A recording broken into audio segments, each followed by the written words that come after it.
Good morning and welcome back to the channel. This is day 37 on the road to scratch. Another lovely sunrise behind me. Why am I out here at sunrise? Because I'm crazy? No, because it's 67 degrees and it's supposed to be 95 today, so get out early and not melt. So anyway, today I'm going to, here I'll turn around a little bit, get a little light on myself. Today I'm going to work on downswing and into impact. Danny Mod did a video a few weeks ago with Pete Cowan, who is regarded as the best golf coach in the world, or one of the best golf coaches in the world, about this very subject. And it's something I wanted to try, so I figured I would try it and see if I can figure it out, and along the way, me figuring out, maybe help you figure it out too. I did see a few comments in Danny's video, people wondering what Pete meant by spinning the arm down. People had watched it 4 or 5 times and still didn't quite get it. So I think I know what he means, so let's get to it and figure it out. All right, so I'm just gonna use 7-iron and see if we can figure this out. It's a little bit confusing, but if you watch the video a couple times, it should make sense. So what people seem to be confused about is he keeps saying spinning your right arm down. But his point is, but you want to keep your palm down because you're trying to put pressure on the shaft and the ball.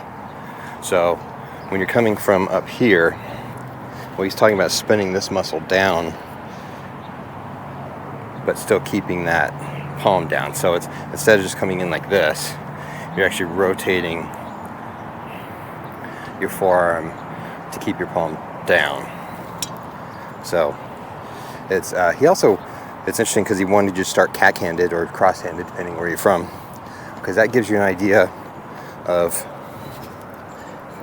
where the right arm should be sitting and keeping the club at a 45-degree angle, because you start the clubs at a 45-degree angle. So cack-handed, you get back here at 45-degree angle. Right elbow's tucked. Some people like to get their little flying elbow. Right elbow is tucked, and then it's down. Rotate your forearm to close that club face. So, like this, it's down. See, I didn't do very well. I got to get further. There we go. So you're still keeping this palm, putting pressure down like that. So it's not hooded, but the club face is closed. I still have pressure on the back. There is some shaft lean here, but I've got pressure so you can compress the ball. Compress the ball, makes the ball go farther. So I got the live view so we can get a little face on as well.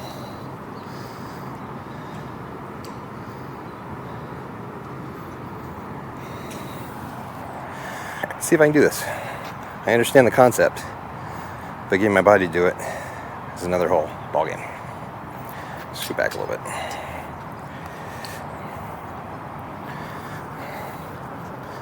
So again, start cack-handed, cross-handed, swing up, feel where the club needs to be, where the right arm needs to be, and then it's down.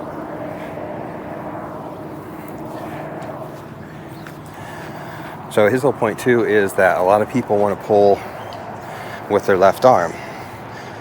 So pull with your left arm, you get the club past the ball and pull your shoulder up and also get your right hip forward.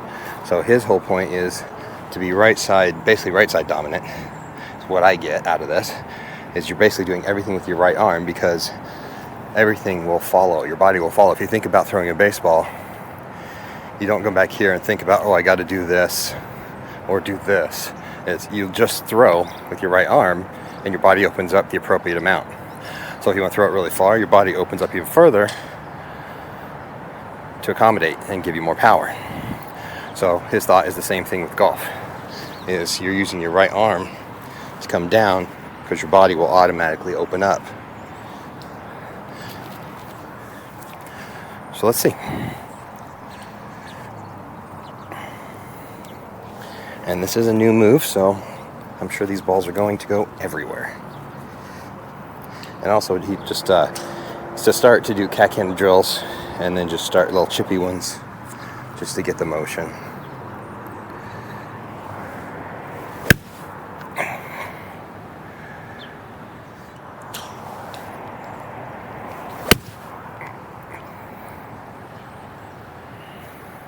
You can hear that different sound. It's definitely compressing the ball.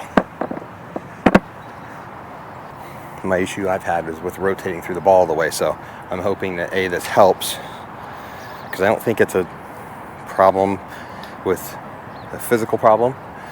I think it's just a mental problem of how I was taught before, of kind of shifting the hips rather than rotating the hips. So that's probably going to be my biggest issue, is trying to continue to rotate through the ball.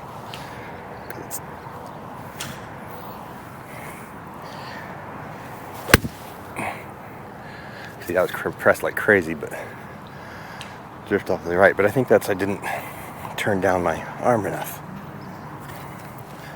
So it's a new sensation. You have to think, if my hand's up here, but I want it to be here, you can feel your radial bone rotating in your forearm. Good anatomy. So that's what's rotating, is that bone down to keep your hand down, so you keep pressure on the ball.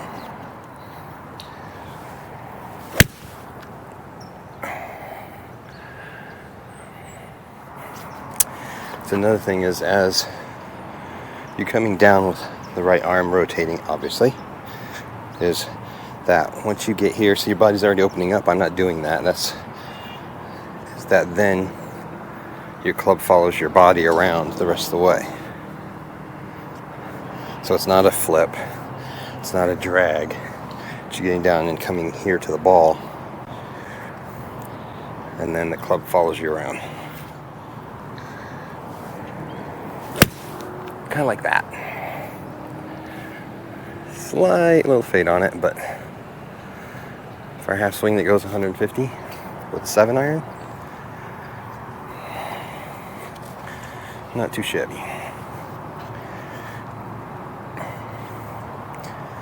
Now I'm going on feel, obviously, because I can't watch.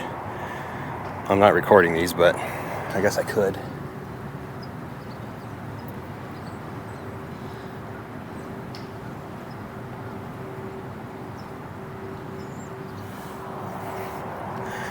I mean, I'm recording screen recording, but not recording through the app. That's another thing, is you don't want to do this. That's a rotation of the shoulder. It's the rotation of the forearm.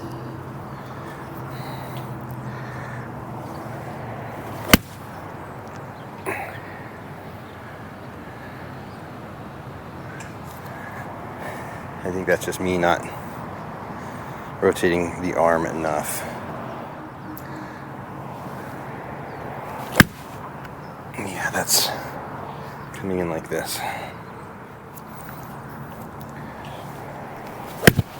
Oopsie.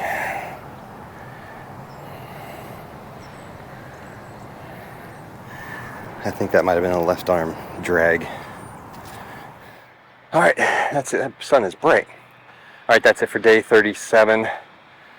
I'm already starting to sweat. So, kind of figured it out. I figured out that I spin, or I pull it around, which I think is my left shoulder pulling, instead of using the right arm turning down. So that's something I have to work on. But if you have any questions about my translation or my interpretation, put them in the comments below. Let's talk about it. Let's try and figure it out and see if we can all figure it out together. Because it works. You can tell it works. And it's Pete Cowan, so, I mean, he's taught some of the world's best golfers, so there's something there. Anyway, if you like this video, hit that thumbs up, subscribe, and we'll see you soon. Oh, I am playing around at Griffith Park, Harding course tomorrow. I don't know if I'm going to implement this or not, because I don't really have it. It may squeak in there, just because I have been working on it. It's in my brain. So we'll see what happens. We'll come back with a handicap update and some scores. I'll have to look at my handicap. I'll put a thing up here or here of what my USGA handicap is from the GIN. I think it's 6 something, 6 5 or something like that. I'm not sure. But it's not the 9 or 10 or what Arcos is telling me, because my strokes gained has been horrible and has been up in the 9s. So anyway, just rambling on. So that's it for day 37, and we'll see you tomorrow.